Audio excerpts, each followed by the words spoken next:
right, we are back at it again with a city generator this time.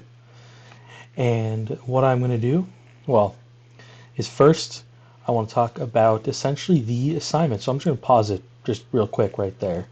And let's just focus in. So first off, essentially the goal of this assignment was to make a proprietary algorithm. So essentially my own algorithm based on a few prompts given by my instructor, which were, I believe, a cityscape, Minecraft, kind of cube worlds. I also forget what the other ones were, but I decided to go with the cityscape. So first off, before we get into like what you saw there with like all that UI and everything, I'm gonna break it down to what it is, simplest terms. Pretty much what this is that it generates a city or a series of cubes and roads based on a city width and city length, and then from there it essentially generates the roads first, and then the buildings here, as you can see, find the spaces that the roads don't occupy, because the roads have a spacing variable which essentially tells them, hey, don't don't space too close together, don't space too far apart, space right here. So first it generates the roads. That's kind of the first phase of the project.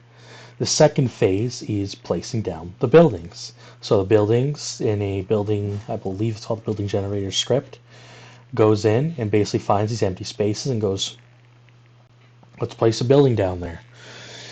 So what it does, it goes, one, building can go here, building go here, building go here. Now, the third phase gets a little complicated, and this is where it starts to factor into what you saw originally with those UI elements. The third phase chooses what type of building it's going to be. Now, just to break into it, I know you're going to see it here on the side when I unpause and everything, but the different types of building are these blue ones here, residential, these gray ones, industrial or industry, green are commercial or commerce, and whites are the government buildings. So essentially what I want to do is break it down to basically residential, about apartment buildings for people to live in, industry, the electricity that helps build this city, government, they produce stability, they help with, basically, just help stabilize there are police force, there are firemen, there are government, there are the politicians, they help give stability. Then commerce helps influence the amount of money that basically the city can bring in.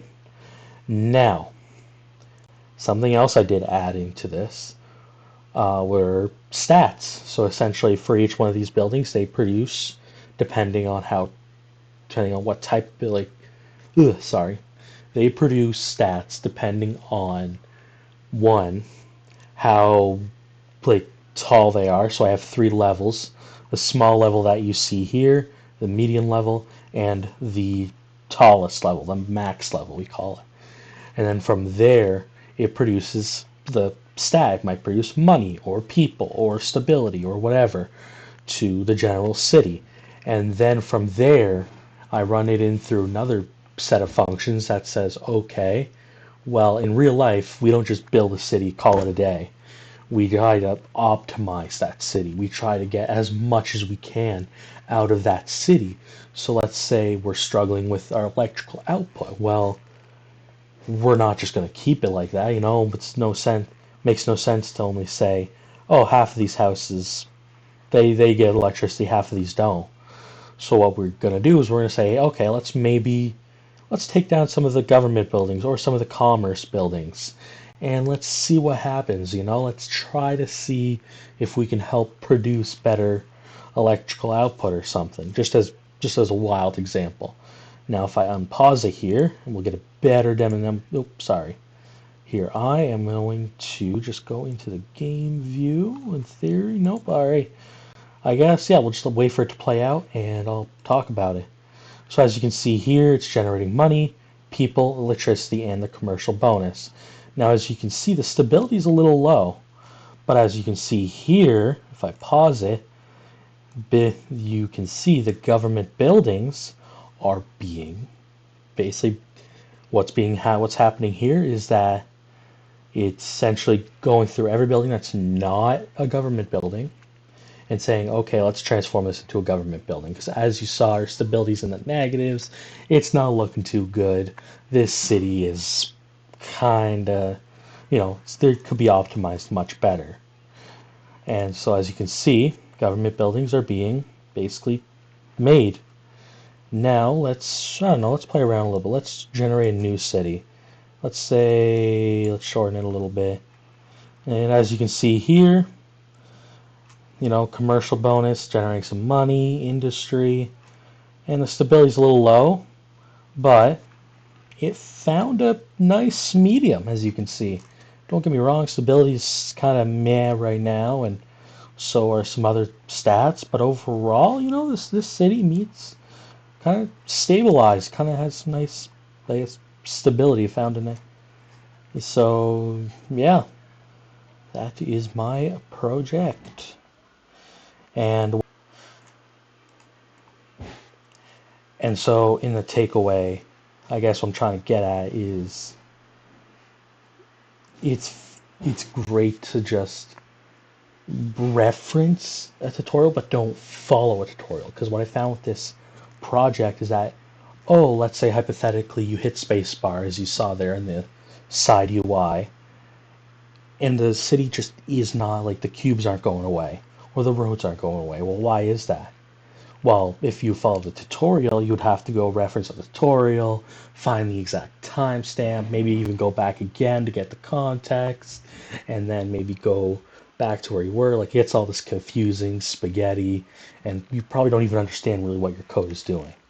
But with this, let's say cities aren't disappearing.